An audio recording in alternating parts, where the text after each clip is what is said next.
બિહારની રાજનીતિને લઈને આ સમાચાર। મુખ્યમંત્રી નીતિશ કુમાર આજે રાજ્યસભા માટે ઉમેદવારી ફોર્મ ભરશે। આ સમાચાર બાદ બિહારની રાજનીતિમાં નવી સરકારના ગઠનને લઈને જબરદસ્ત ચર્ચાઓ શરૂ થઈ ગઈ।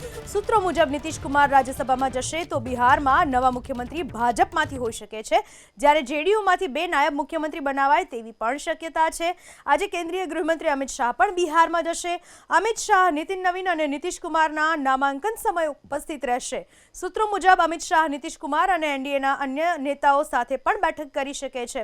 आ बैठकमां बिहारना संभवित नवी सरकारना गठन अने तेना फॉर्म्युला पर चर्चा करी शके छे। आ उपरांत નીતિશ કુમારના પુત્ર નિશાંત પણ આજે જેડીયુમાં સામેલ થઈ જશે। અમિત શાહ, નીતિન નવીન અને નીતિશ કુમારના નામાંકન સમયે ઉપસ્થિત રહેશે। સૂત્રો મુજબ અમિત શાહ નીતિશ કુમાર અને એનડીએના અન્ય નેતાઓ સાથે પણ બેઠક કરી શકે છે। આ બેઠકમાં બિહારના સંભવિત નવી સરકારના ગઠન અને તેના ફોર્મ્યુલા પર ચર્ચા કરી શકે છે। આ ઉપરાંત નીતિશ કુમારના પુત્ર નિશાંત પણ આજે જેડીયુમાં સામેલ થઈ જશે।